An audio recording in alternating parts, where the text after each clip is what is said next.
গোপাল, তোমার এই হাড়িটা কি সত্যি জাদুর, নাকি আমার চোখই ধাঁধিয়ে যাচ্ছে?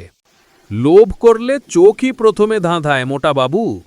হাঁড়ি দ্বিগুণ দিক বা না দিক, আমার পেট কিন্তু 4 গুণ ক্ষুধার্ত হয়ে গেছে। তাই তো বলি, তুমি সৎ না হলে হাঁড়ি ভয় পায়। আরে গোপাল, ভয় পায় কেন? আমি কি বাঘ নাকি? বাঘ না হলেও লোভের বাঘ তো আছো। এই যে গোপাল, আমার সোনার হাঁড়িটা কিন্তু খুব ভারী, অনেক কষ্টে টেনে এনেছি। লোভী মানুষের জিনিস সব ভারীই হয়, মনও ভারী, হাঁড়িও ভারী। গোপাল, হাঁড়ি মরে গেছে বললে, হাঁড়িও আবার মরে নাকি?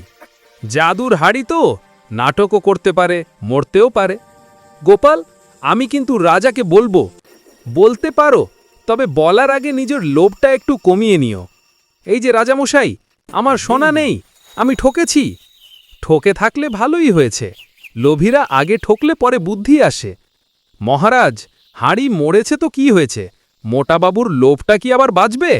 হ্যাঁ হ্যাঁ, বাঁচলেও সেটা আর মানুষ বাঁচবে না, শুধুই লোভ। মোটাবাবু, হাঁড়ি তোমার সোনার গন্ধে দম বন্ধ হয়ে গেছে। আমার সোনার দোষ কি?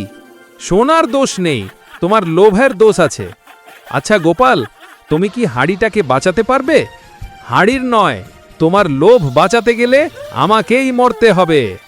ঠিক আছে ঠিক আছে, আজ থেকে আর লোভ করব না। চমৎকার, অবশেষে হাঁড়ি না হোক, মানুষটা বাঁচল।